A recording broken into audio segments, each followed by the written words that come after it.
이번 시간에는 리더십의 상황 조건 적합 이론에 대해서 함께 공부하는 시간을 갖도록 하겠습니다. 여러분이 생각하는 리더십의 상황 적합 조건이죠. 상황 조건에 대한 시츄에이션에 대한 부분에 대해서 어떻게 이러한 그 적합 이론을 이용할 수 있을 것인지 함께 공부하도록 하겠습니다. 리더십의 상황 조건 적합 이론은 40년 이상 미국의 리더십 관점에서 지배하여 왔다는 것을 우리가 볼 수 있습니다. 그러나 이 모델이 얼마나 성공적이었는가 라고 하는 것은 함께 우리가 의문을 제시해 볼 필요도 있습니다. 의문을 자아내는 것은 많은 미국의 관리 이론의 경우에서와 같이 다른 문화의 특성을 적절히 고려하지 못하였기 때문이다라는 것이죠. 여러분, 문화라는 것은 굉장히 중요한 포인트를 갖고 있죠. 그 문화라고 하는 상황 속에서 우리가 얼마만큼의 그 문화를 이해하고 문화를 수용하고 문화에 대한 나름대로의 지식을 갖고 있느냐에 따라서 상대방을 대하거나 그룹을 대하거나 또한 조직을 대할 때 성공의 어떤 그 실패와 성공을 좌우할 수 있는 만큼 굉장히 중요한 위치를 차지하고 있다라고 볼 수 있는 것이죠. 그러므로 이 모델에 성공하는 열쇠는 바로 문화 횡단적으로 문화 요소들을 충분히 고려하는 것이 중요하다라는 것이죠. 다음을 보도록 하겠습니다. 자, 상황 조건 적합 이론의 배경에 보면 상황 조건 적합 이론의 특성을 한번 살펴볼 필요가 있죠. 그래서 상황 조건 적합 모델에 의하면 리더십의 가장 좋은 방법은 존재하지 않는다. 자, 여기에 상당히 좀 의문이 가지 않나요? 리더십의 가장 좋은 방법은 존재한다가 아니라 존재하지 않으며 효과적인 리더십의 타입과 스타일은 상황적인 요인들에 의하여 영향을 받는다라고 주장을 하고 있습니다. 자, 다시 한번 정리해 보겠습니다. 가장 좋은 방법은 존재하지 않고 효과적인 리더십의 타입 그리고 스타일은 상황적인 요인들에 의하여, 다시 말하면 여기에서 지금 계속 얘기하고 있는 게 시츄에이션, 상황이거든요. 상황 조건에 대한 얘기를 하고 있는데 상황적인 요인들에 의하여 영향을 받는다라고 하는 조건이 바로 이 상황 조건 적합 이론의 핵심 키워드다라는 것이죠. 그러니까 리더십도 물론 중요하지만 상황이 어떠냐에 따라서 그것이 잘 적용될 수도 있고 적용되지 않을 수도 있다라는 것이죠. 이렇게 생각하면 어떨까요? 저는 이제 강의를 하는 사람으로서, 강사로서 어떤 똑같은 주제를 가지고 A라는 곳에 가서 할 수도 있겠고 B라는 곳에 갈 수도 있고 C라는 곳에서 강의한 적도 있습니다. 지역적으로 뭐 A라는 지역과 B라는 지역, C라는 지역, 어떤 특정한 지역을 얘기하기에는 뭐 굳이 필요가 없으니까. 근데 A, B, C 지역에 가서 얘기하는데 놀라운 일은 똑같은 주제이고 똑같이 얘기를 한다고 생각하는데 어떤 A라는 지역과 B라는 지역과 C라는 지역이 어때 차이가 받아들이는 내용이나 상황이 다른데 그거 가만히 들여다보면 그 A, B, C의 상황에 따라서, 그렇죠? 거기에 듣는 어떤 구성원들에 따라서 그리고 어떤 강의를 준비했던 그러한 어떤 상황에 따라서 또 준비와 어떤 내용에 따라서 준비된 여건이죠. 쉽게 얘기하면 이런 상황 조건 적합에 따라서 다르게 나타난다는 이런 스스로의 경험을 저도 많이 해봤거든요. 바로 그렇게 생각하면 됩니다. 상황적인 요인들에 의하여 영향을 안 받는다는 게 아니라 상황적인 영향에 의하여 영향을 받는다라고 주장하는 것이죠. 그래서 상황이론 관점에서 볼 때 20세기 초반에 널리 퍼져 있었던 독재적인 리더십과 1960년대부터 70년대의 주요한 초점이었던 참여 리더십도 항상 효과적인 것이 되지 못하였다라고 하는 것을 기억하시면 좋겠습니다. 자, 60년대 중반까지 관리과학 이론들은 관리학 분야에서 가장 좋은 방법이 없다는 명제로부터 시작하여서 조직의 연구를 위한 새로운 접근법을 발전하기 시작했다라는 것을 이해할 수가 있습니다. 다른 말로 조직이라든지 혹은 지도하기 위한 가장 좋은 방법에 대한 영원한 진리와 기본적인 처방을 탐색하는 의도는 반드시 실패한다라는 것도 꼭 기억하시기 바랍니다. 이러한 주장을 한 새로운 학파의 제안을 상황 조건 적합 이론 혹은 상황 이론이라고 이야기를 합니다. 자, 결론적으로 얘기를 하면은 상황이 참 리더십과 굉장히 긴밀한 관계가 있구나. 그래서 우리가 리더십도 중요하지만 상황을 어떻게 만드느냐, 여기에 상당히 우리가 관심을 가져야 됩니다. 특별히 어떤 특별한 행사라든지 특별한 강의라든지 특별한 어떠한 모임이 있을 때 이 어떠한 상황 속에서 그 나름대로 그 행사가 진행되고 어떠한 상황 속에서 이러한 일들이 만들어지는지에 따라서는 상당한 우리가 고무적인 일들을 많이 볼 수 있습니다. 자, 피들러의 상황 조건 적합 이론을 한번 보겠습니다. 자, 피들러의 그 상황 적합 이론에서 상황 이론을 피들러는 어떻게 이야기하는지 볼까요? 리더십에 대한 다양한 상황 조건 적합 이론들이 있지만 이 피들러의 이론이 가장 광범위하게 알려져 있다라고 보는 것이죠. 상황 이론 혹은 상황 조건 적합 이론은 리더들과 상황이 조화를 이루려고 노력하는 것을 의미한다라는 것에서 리더 조화 이론이라고도 이야기합니다. 그런데 이 상황 조건 적합 이론과 나름대로 리더 조화 이론은 어떻게 보면 뭐 말은 조금 다르지만 같은 맥락에서 볼 수 있는 것이죠. 그래서 어떻게 조화를 이루느냐라고 하는 것에 관심을 갖고 있는데요. 리더의 성과를 이해하기 위하여 리더가 직면하고 있는 상황을 우선 이해하는 것이 필수적인 거죠. 아, 리더가 지금 어떤 상황 속에 있는지 상황을 가만히 보는 거죠. 마치 하나의 그 화이트보드를 보면서 화이트보드 안에 여기에 이 퍼스널이라고 하는 소위 리더를 보면서 이 퍼스널의 리더 주변에 어떠한 환경, 정치, 경제, 사회, 문화 어떤 여러 가지 문을 쭉 펼쳐놓고 그 관계를 보는 거죠. 그리고 어떤 관계 속에서 어떤 영향을 받고 있고 어떤 관계 속에서 어떤 영향이 또 이루어지고 있는 이런 부분들을 하나씩 살펴보는 것이죠. 그래서 이 리더가 갖고 있는 이해하는 것이 필수적이고 효과적인 리더십은 리더의 스타일이 환경, environment든 시츄에이션이든 이 환경에 적합하게 조화를 이루고 있느냐에 달려 있다라고 하는 것을 살펴보면 되겠습니다. 자, 다음 표를 보면요. 과제나 관계에 의하여 동기부여되는 개인들의 차이가 있다는 것이죠. 그래서 이 태스크 모티베이션이라고 하는 부분과 과제 중심이죠. 또는 릴레이션십 모티베이션 해가지고 인간관계 중심이 있죠.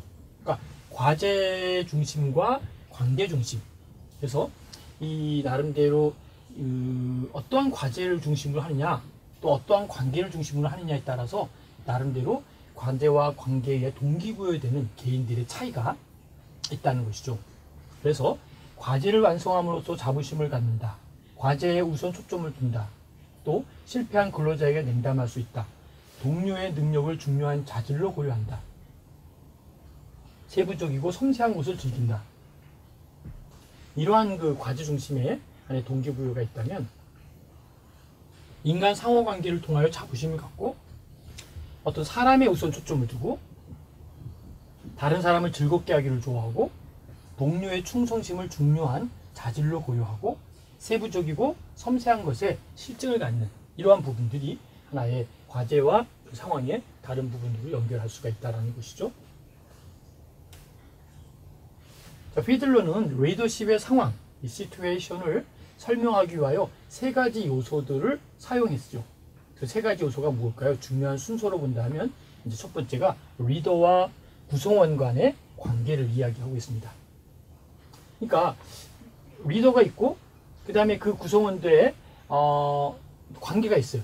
그러니까 그 멤버들이 있는데 멤버들의 릴레이션이 있는데 멤버 릴레이션과 리더와의 그 관계들을 우리는 약자로 LMR이라고 이야기합니다. 리더, 멤버스, 릴레이션 해가지고 멤버와 그 리더와 멤버들의 릴레이션을 볼 때 이들의 관계가 우호적이고 협조적인 정도에 따라서 상당히 관계가 우호적이고 협조적이에요. 그러니까 이런 좋은 그런 관계 속에서 볼 때는 어떨까요? 좀 근로자들이 리더를 믿고 그리고 충성하는 정도 또 리더와 집단 간의 개인적인 혹은 애정적인 관계의 질에 따라서 이 그 우호적인 관계들을 인해서 어떻게 연결되는지 그러니까 그 리더와 그 멤버들이 굉장히 좀 우호적인 관계라고 하면 어때요? 그들의 표현도 그렇고 일하는 열정도 그렇고 굉장히 성실성과 충실성과 헌신도가 같이 몰려들겠죠.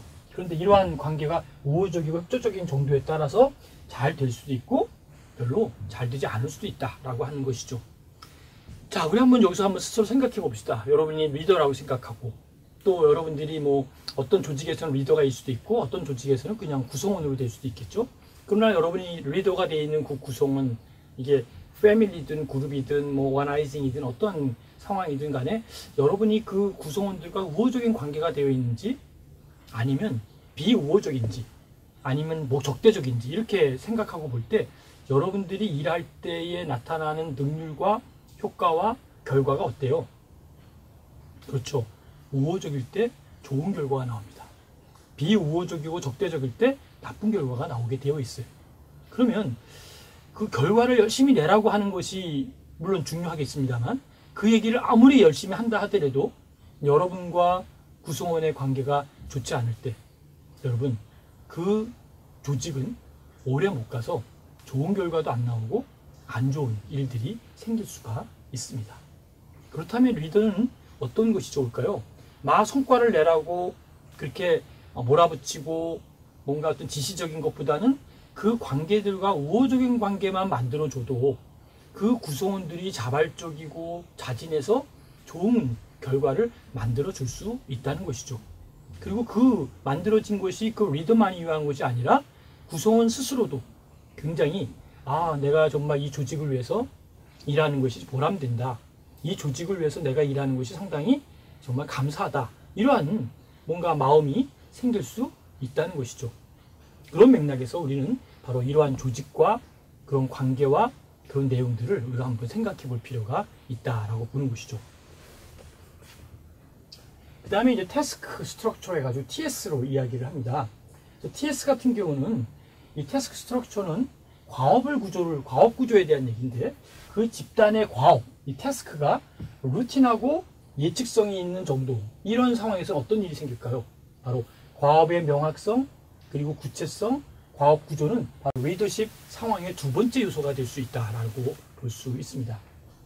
자, 그런 의미에서 이제 과업의 명확성과 구체성과 과업의 구조 이 부분이 상황의 두 번째라는 건 뭘까요?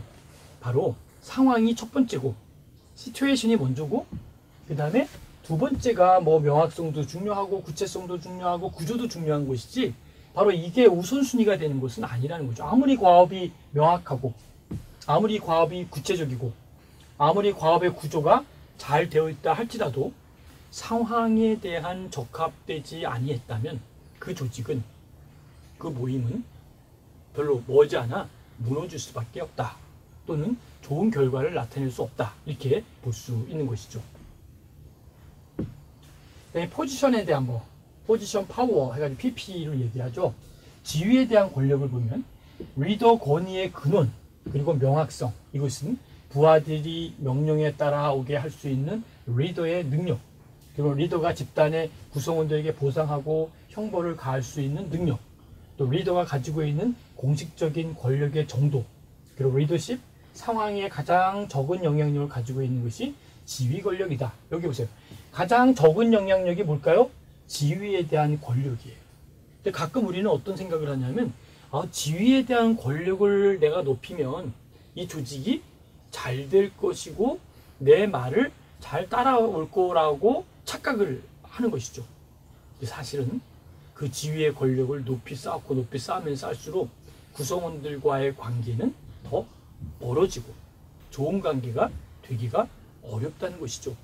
그런 맥락에서 우리가 생각하는 그러한 시간들, 우리가 생각하는 그러한 맥락은 우리가 다시 한번 좀 더 깊이 생각하고 다시 한번 그 부분을 우리가 연구하고 고민해야 될 부분이다라고 볼 수 있습니다.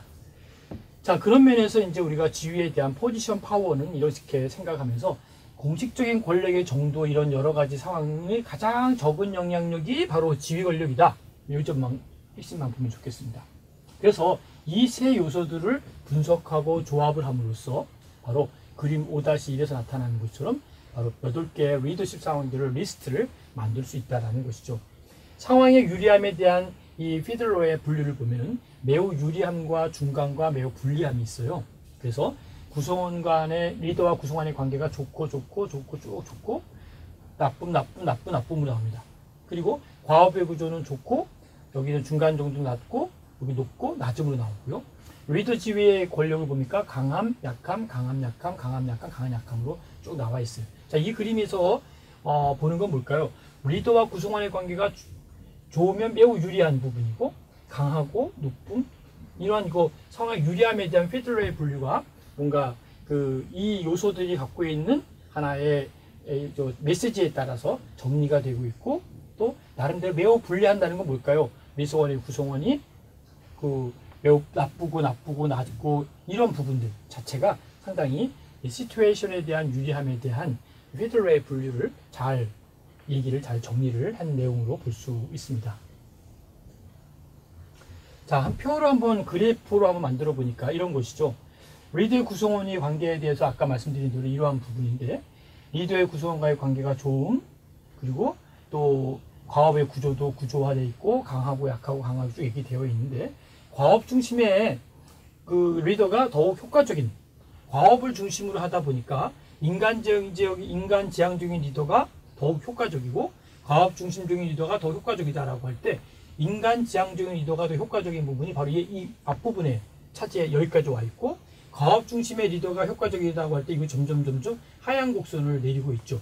그래서 가장 선호하지 않은 동료 집단의 점수를 제로로 놓고 높고 낮음을 볼 때 이게 어떤 게 좋은 것이냐 가장 선호하지 않은 동료 집단에 대해서 이게 낮으면 낮을수록 결과나 이런 부분들이 나쁜데 인간 지향적인 리더가 더 효과적이라고 하는 이 그래프 속에서 나타나는 것과 과업 지향적인 리더가 나타나는 이 그림을 보면서 바로 리더 스타일과 상황과의 관계를 아주 잘 설명을 하고 있습니다. 그래서 나름대로 이 그림을 여러분들 선호하셔서 좀 이해하시면 좋겠고요. 파트 2를 보겠습니다. 교환과 관계 발전과 관리를 위한 상황 접근법을 살펴볼 텐데요. 앞에서 우리가 그래서 배웠던 것이 뭘까요? 이 피들러의 상황 모델은 리더들이 효과적이 되기 위하여 다양한 리소스를 어떻게 사용하는지 여기에 따라서 우리가 함께 고려해야 될 사항이 있다고 보는 것이죠.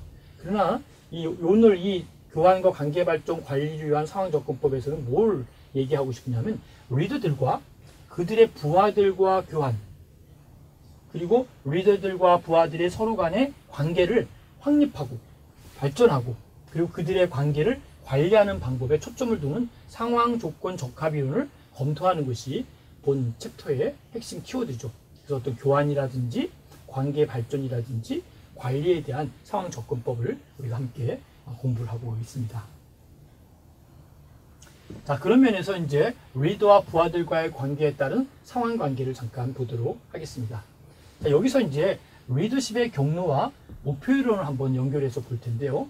이 목표 이론이라고 하는 것, 다시 말하면 어떤 경로를 왔고 이 goal theory는 무엇이냐라고 하는 이 goal이라고 하는 목표에 대한 얘기를 할 텐데 리더십의 경로와 목표 이론에 대해서 우리 생각할 때 1970년대 초기에 발전되었다라는 것을 우리가 먼저 한번 인지하시면 좋겠고요.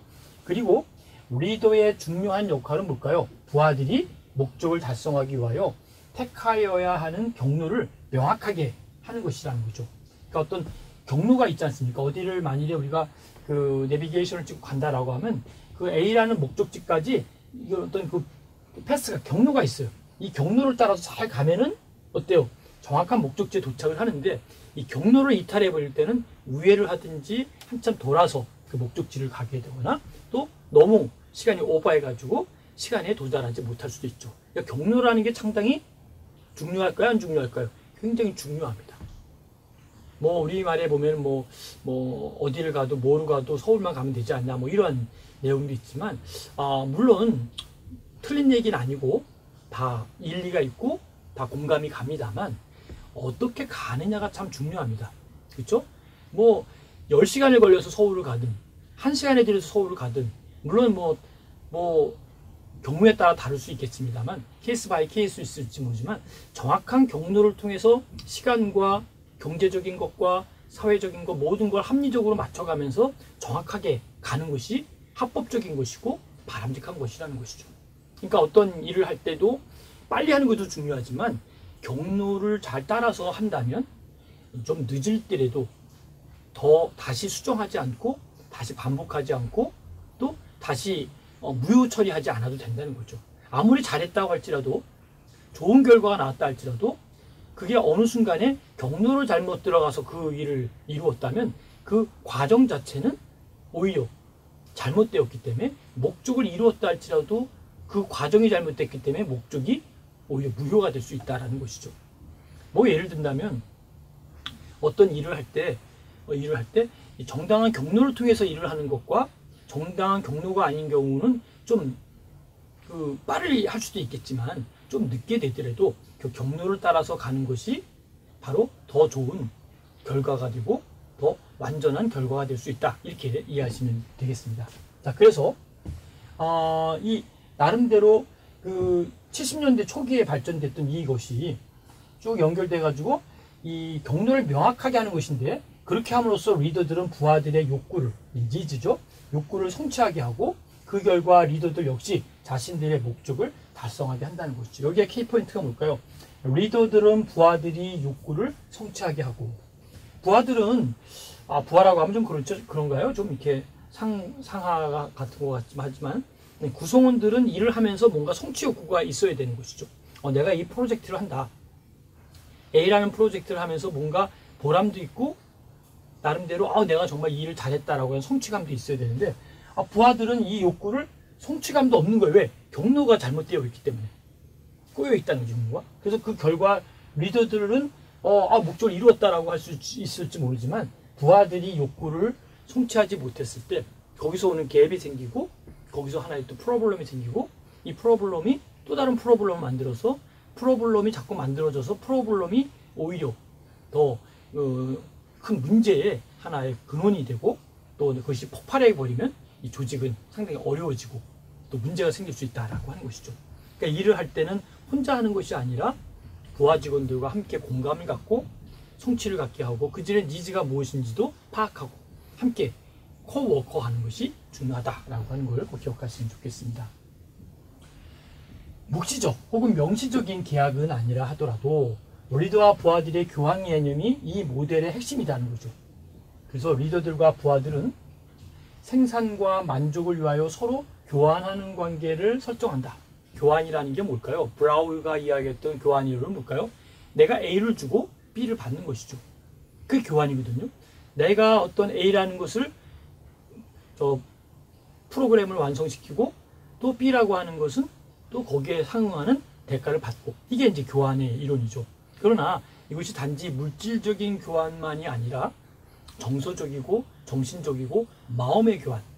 내가 이렇게 함으로 말미암아 상대방도 마음도 이렇게 나한테 주는. 사실 그런 조직이 사실 인간적인 조직이고 인간관계가 잘 된 것이죠.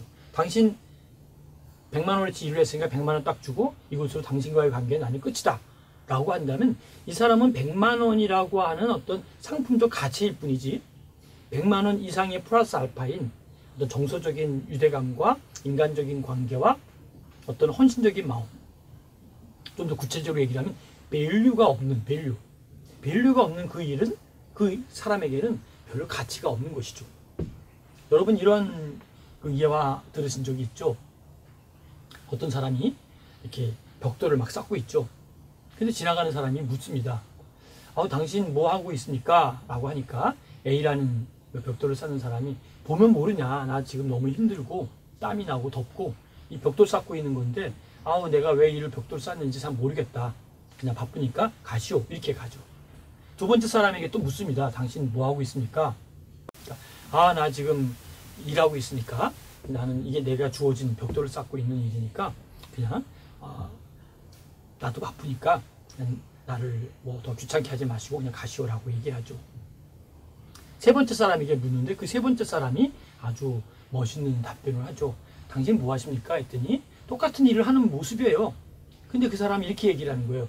저는 아름다운 성전을 짓고 있습니다. 그래서 지금 성전을 짓는데 내가 여기 벽돌을 만들고 있는데 정말 이 성전을 짓는 이 마음이 나한테는 참 기쁘고 감사한 일입니다. 이렇게 얘기를 하죠. 자, 똑같은 세 사람이 A, B, C가 일을 하는데 그 사람의 밸류가 다른 거예요. A와 B라는 사람은 그냥 어떤 생존하기 위해서 먹고 살기 위해서 그냥 마지못해 일을 하고 있는데, C라고 하는 사람은 나는 성적을 쌓고 있다. 그래서 나는 기쁘고 나는 행복하다. 똑같은 here and now의 시츄에이션은 같은데 그 사람의 밸류가 다르다는 것이죠. 마찬가지로 이 리더들은 일을 시켜서 부하들에게, 구성원들에게 이것을 하시오라고 지시를 했는데, 구성원들은 마지못해 일하는 것이 아니라 내가 이 아름다운 프로젝트에 내가 동참하는 그런 일을 하고 있다, 이렇게 생각하고 일을 할 때 그 일은 뭐 엄청 돈가치 이상의 플러스 알파의 엄청난 일들을 우리에게 지시하고 있는 것이고, 엄청난 일들을 우리에게 보여주는 것이고, 그 결과는 굉장히 아름다운 것이고, 무엇보다도 그 당사자 이 벽돌을 만드는 석공은 정말 행복한 사람이 될 수밖에 없다는 것이죠. 자, 그러면 이 패스와 고울의 모델에 대해 살펴볼 텐데요. 이 어떠한 목적을 갖고 하느냐. 그래서 이러한 경로에 명확하는 리더는 부하들이 이루어야 할 과업 성과를 정확하게 정의할 수 있고, 리더는 부하의 과업을 명확히 할 수 있고, 부하들은 지식과 자신감을 나름대로 강하게 하여 성과를 달성을 하는 거죠. 경로를 명확히 함으로써. 그리고 보상의 증가는 뭘까요? 리더는 부하들이 원하는 보상을 알아가고, 리더는 부하들이 바라는 보상으로 과업 성과를 달성할 수 있도록 하고, 리더는 과업 성과의 가치를 부하들을 위해 증가시키고 있다는 것이죠. 이러한 것들이 연결이 돼서 부하는 강한 노력과 동기를 보여주고 있고, 조직의 과업 성과는 달성될 수 있다라고 하는 것이죠. 핵심은 뭘까요? 경로를 명확히 하고 보상을 증가시키면서 같이 그 일을 쭉 밀어가야 되는 것이죠. 그러다 보면 멋진 하나의 작품이 이루어질 수 있다라고 볼 수 있습니다. 자, 리더에 대한 행태를 잠깐 보겠습니다. 리더들은 다음과 같이 4개의 리더십 스타일들 가운데서 선택을 하게 되죠.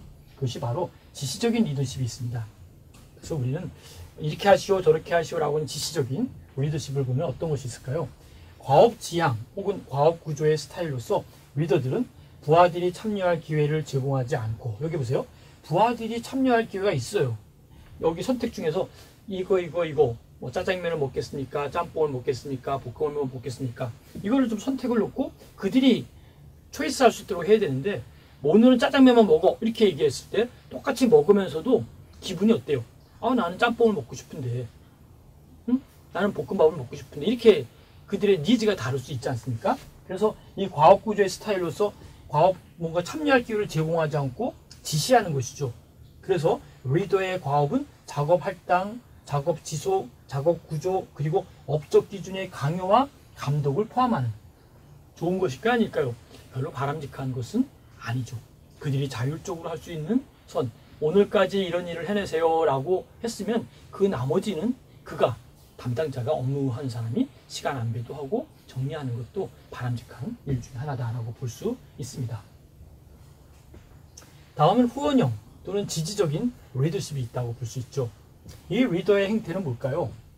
그렇죠? 부하들에게 친절하고 존경받는 리더로 특징을 갖고 있고, 근로자들은 평등하고, 리더는 근로자들을 위해서 작업 환경을 쾌적한 곳으로 만들려고 최선을 다하는 것이죠.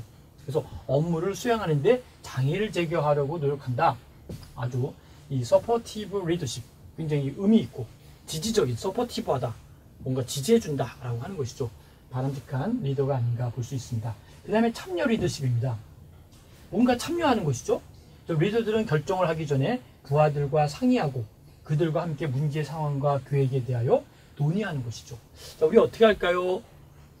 이렇게 하시오라고 하는 게 아니라 우리 어떻게 할까요?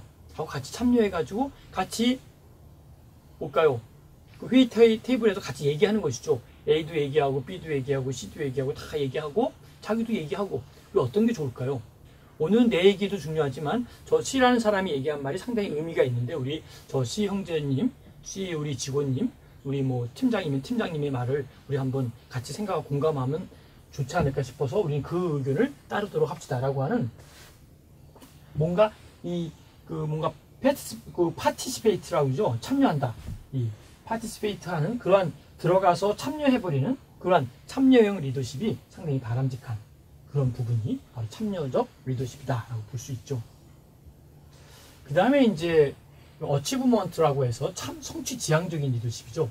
성취지향적 리더십. 어치브먼트하고 뭔가 이렇게 그 일을 달성해내는 거죠. 그래서 리더들은 목적을 적절히 달성할 수 있다는 자신들의 확신을 보여주면서 부하들을 위하여 도전적인 목적을 수립하는 것이죠.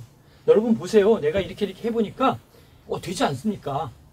여러분 하면 됩니다. 내가 먼저 해볼 테니까 따라서 해보세요. 이게 바로 성취적. 그러니까 리더가 하는 걸 보니까 저렇게 하면 되나 보다. 나도 한번 해봐야겠다. 이게 바로 이 성취하고 뭔가 지향하는, 성취를 지향하는 이런 부분이죠. 그래서 어치브먼트다라고 하는 것으로 기억하시면 좋겠습니다. 그래서 이 패스골 상황과 선호할 리더십 상황들을 보니까 부하들은 자기 확신이 부족해요. 그래서 리더의 형태는 지원적인 리더십이 되면서 증가하는 확신의 과업 성과를 달성하게 되고 성과는 더 많은 노력과 증가하는 성과와 만족을 갖게 되죠. 불명확한 업무가 되니까 지시적 리더십이 되고 명확한 보상의 방침에 따라서 더 많은 노력과 바로 증가하는 성과와 만족이 이루어질 수 있겠죠. 그 다음에 과업 도전에 부족이 되다 보니까 성취 지향적 리더십을 제시하죠. 그러다 보니까 높은 목표 설정을 하고 마치 증가하는 성과와 목적을 갖게 되고 잘못된 보상이 되니까 어때요? 참여적 리더십으로 진행하니까 부하들이 요구의 명확화와 보상이 변화되면서 더 많은 노력과 증가와 하는 성과가 만족되죠. 성과는 같은 겁니다. 그죠? 성과는 똑같이 나오는데 부하들의 영향과 리더의 행태인데 중요한 거는 상황도 중요합니다. 그런데 거기에 맞는 지원적 리더십, 지시적 리더십, 성취 지향적 리더십, 참여적 리더십에 따라서 결과가 동일하게, 결과가 같은 목표를 갖고 나올 수 있다라고 보는 것이죠. 자, 그 다음에 귀인 이론을 잠깐 보겠습니다. 귀인 이론은 말은 아마 여러분들이 사회학에서 여러 가지 경로 통해서 한두 번은 본 적이 있는 분도 있을 겁니다.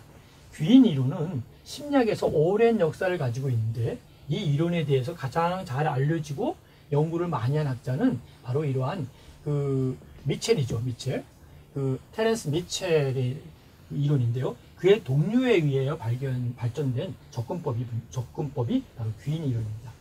이 접근법은 리더들이 부하들의 낮은 성과를 어떻게 나름대로 진행하고 설명하는지를 그리고 밝혀내려는 것이죠. 어떻게 이 낮은 성과를 시작해야 되는지 그리고 어떻게 이것을 설명해야 되는지 이 부분을 설명하는 것이 바로 이 귀인 이론인데요. 귀인 이론의 배경을 잠깐 보도록 하겠습니다. 귀인 이론의 배경은 미첼의 이론은 두 영역의 배경에서 뿌리를 찾을 수 있다는 거죠.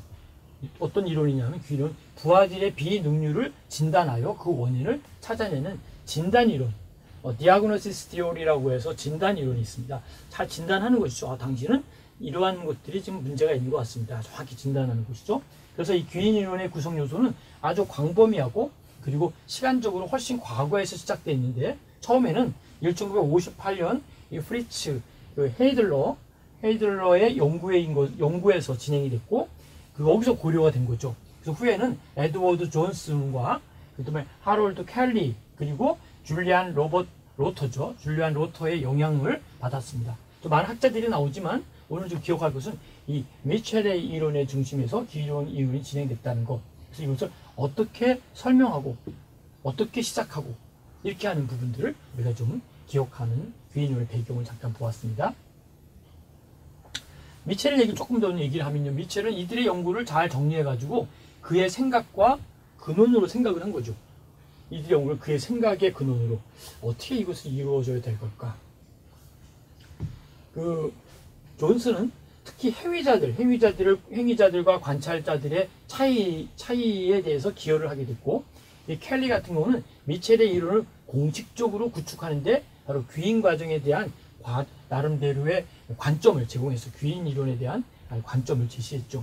그 다음에 로터 같은 경우는 낮은 성과의 원인을 밝혀내는 바로 미첼의 귀인 이론에 기여를 했다는 것. 그러니까 다시 말하면 미첼의 이론이 있지만 그 미첼의 이론을 좀 더 명확하고 바람직하게 하기 위한 여러 학자들이 얘기를 한 거죠. 그 얘기들을 좀 종합하면서 정리를 하셨으면 좋겠습니다. 그래서 세 개의 관찰 단서들이 아주 중요한 것으로 제시되는데, 첫 번째가 특수성입니다. 특수성. 개인에게 다른 종류의 업무를 시켜보더라도 같은 결과가 나오는지 관찰하는 것이죠. 똑같은 일을 A, B, C 시키면서 결과가 어떻게 나오는지. 예를 들어 혈액을 분석하는 이 보조원에게 다른 종류의 업무를 시켜보더라도 같은 결과가 나오는지 한번 보는 것이죠. 혈액을 분석한 사람에게 또 다른 일을 시키고 또 다른 일을 시키다 보니까 결과가 같이 나오는지 한번 보는 것. 만약 이 보조원이 혈액을 분석하는 것에는 낮은 업적을 산출했는데 다른 종류의 업적에는 높은 산출을 내었다라고 본다면 우리는 어떤 것일까요? 이 보조원의 형태는 바로 특수한 것이라고 말할 수 있다는 것이죠. 혈액을 잘 분석하는 이 부분에 대해서는 나름대로 별로 이렇게 좋은 것을 결정 안 냈는데 딴 일을 시켰더니 이 딴 일에 대해서는 여기 나름대로 높은 산출을 내었다는 것이죠. 혹은 다른 시간, 즉 아침이나 오후나 저녁에 일을 시켜보는 거죠. 그러니까 그 결과로 검토해 본다면 그 아침에는 성과가 좋았고 점심에는 성과가 안 좋았고 저녁에는 성과가 더 안 좋다. 이러면 아침에 일을 하는 것이 더 형태가 좋은가 보다라고 이야기할 수 있죠. 그래서 같은 결과가 나온다면 그의 형태는 일관성이 있다라고 볼 수 있는데 아침, 오후, 저녁이 다르게 나오면 이 사람의 일의 형태는 일관성이 있지 않구나 라고 판단할 수 있다는 것이죠. 일관성입니다.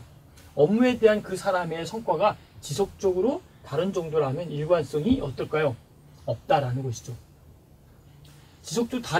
뭔가 지속적으로 해야 되는데 이게 처음에는 잘 되었다가 안 되었다가 또 더 안 됐다가 잘 됐다가 하면 이게 일관성이 쭉 있어야 되는데 그렇지 못한 정도라면 그런 일관성이 없다라고 보는 것이죠.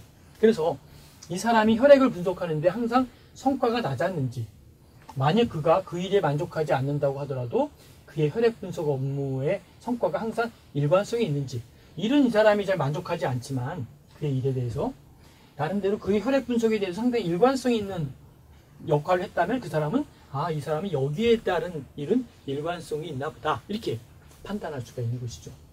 이 형태가 다른 사람에게 같은 일을 시켜보아도 같은 성과가 발생하는 일관성이 있는지를 판단해 보는 것이죠.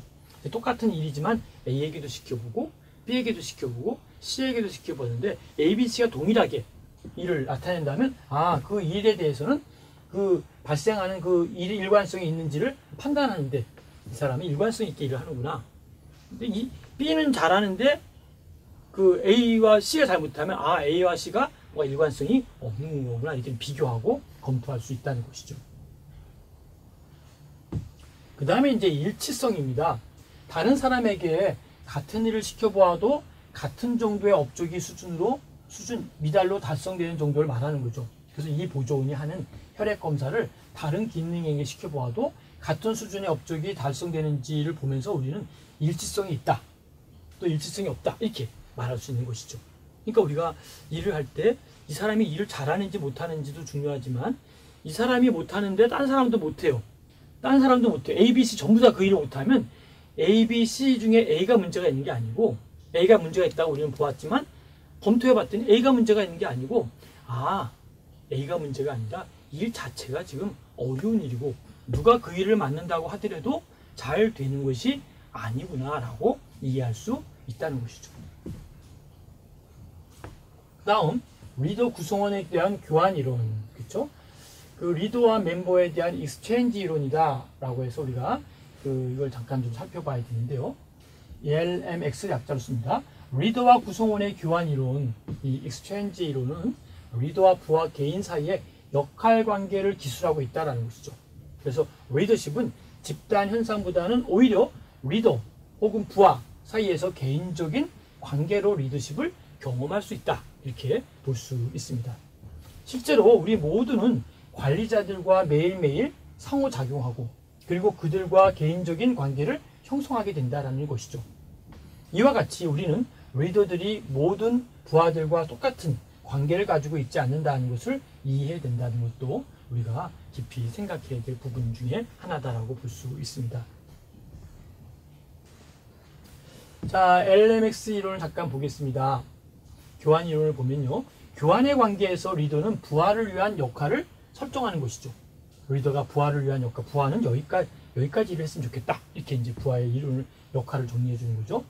이러한 교환 관계 혹은 역할 설정은 부하들을 신뢰함에 따라서 각기 다른 형태를 발전시킬 수 있다는 것이죠. 그래서 이 그랭과 이 쾌시만은 바로 교환 관계가 개인적 양립 관계성과 그렇죠?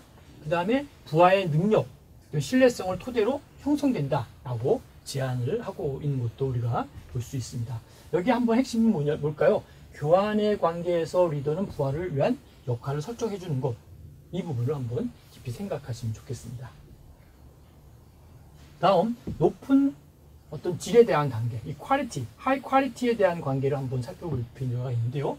이 하이 퀄리티 릴레이션십에 대해서는 이것을 갖고 있는 부하들은 핵심 집단인 거죠. 왜? 여러 부하들이 있지만 A그룹, B그룹, C그룹이 있지만 핵심, 다시 말하면 이 하이 퀄리티 릴레이션십을 갖고 있는 부하들은 이 뭔가 이 그룹 속에 인그룹으로 들어가는 거죠. 핵심 그룹, 인그룹이다라는 거죠. 즉, 높은 이 나름대로 하이 퀄리티라고 하는 익스체인지라고 갖고 있을 때 높은 어떤 뭐랄까 브레인이라고 할 수도 있겠고 뭔가 어떤 핵심 멤버, 우리나라 우리 쓰는 얘기로 핵심 멤버라고 할 수 있겠죠. 핵심 멤버들은 상호 존경과 강한 신뢰, 지속적이고 성장하는 전문가적 관계들과 의무들에 의하여 정의되고 있다는 것이죠. 그래서 우리가 얼마만큼의 리더, 얼마만큼의 뭔가 전문성 이런 부분들도 한번 생각해 볼 필요가 있죠. 그래서 높은 수준의 교환 관계, 다시 말하면 인그룹을 가지고 있는 부하들은 리더들의 관심, 지지, 확신을 즐기고 또 도전적이고 흥미있는 과제를 받을 수 있다라는 것이죠. 그러니까 우리가 인그룹에 들어갈 수 있다, 핵심 브레인에 들어갈 수 있다라고 하는 것은 상당한 인정을 받을 수 있고 신뢰가 될 수 있고 그 리더들의 그룹 속에서 뭔가 핵심적인 역할을 할 수 있는 멤버가 될 수 있다라고 하는 것이죠. 그래서 리더와 그들 부하들 사이의 관계 발전을 한번 보면은 시험과 평가에서는 어떤 관계도 형성되지 않았고 리더들은 부하들이 아직까지 주관적, 객관적 기준에 의하여 집단에 귀속되었다고 믿지 않는 것이죠. 그래서 우리가 인그룹 혹은 아웃그룹이라고 했는데 다시 말하면 충성과 같이 부하들은 잠재적이고 능력과 기술 그리고 다른 심리적 요소들이 시험 대상인 부분이죠. 집단의 업무에 할당이 부여되고 있고 비핵심 부하들과의 관계는 이러한 수준을 넘지 않고 있다라고 하는 것을 볼 수 있습니다. 다음에 신뢰의 발전을 볼 때는 이 단계는 핵심 부하들에게만 일어나는데 리더는 핵심 부하들에게 신뢰의 발전을 강화할 수 있는 도전과 기회를 제공하고 있다는 것이죠. 그래서 그 보답으로 부하들은 그들의 리더에게 충성을 바치는 것이 신뢰의 발전으로 연결되고 있고요. 그 다음에 감정적 결속의 창조는 뭘까요? 잘 확립된 관계를 가지고 있는 핵심 집단들은 그들 사이의 관계가 강하고 그 다음에 감정적인 단계로 움직이고 있다는 것이죠. 그래서 부하들은 리더의 비전에 아주 강도 높게 몰두하고 있다라고 하는 것을 살펴볼 수 있습니다. 리더십 상황 조건 적합 모델에 대한 비교를 살펴보면요. 피들러의 모델과 패스콜 디오리와 LMX를 살펴볼 수 있겠죠. 그래서 리더의 특징을 보니까 피들러의 모델은 동기부여를 하고 토대로 한 LPC별로 변화가 없다. 부하의 특징은 집단의 응집력, 과제는 과제의 구조, 기타 특징은 지휘의 권력, 효과성 기준은 집단의 성과로 볼 수 있겠고요. 패스콜 디오리 같은 경우는 리더의 형태는 변할 수가 있다고 볼 수 있고요. 개별적인 부하의 성장 욕구를 특징으로 볼 수 있고 과제의 명확성과 루틴화하는 것이 필요하고 그 다음에 효과성의 기준에는 부하의 만족과 동기부여가 일어날 수 있고 교환 이론과 연결되어 있는 LMX 같은 경우는 쭉 연결돼서 부하와 관계의 퀄리티 이 부분이 중요하다라는 걸로 정리를 할 수 있겠습니다. 오늘의 내용은 조금 이론적인 내용들이 조금 학문적인 내용과 조금 같이 믹싱돼서 조금은 어려운 내용이긴 하지만 이 나름대로 리더십에 대한 이론적인 근거에 중요한 역할이기 때문에 꼭 기억하시고 다시 한번 복습하시면 좋겠습니다.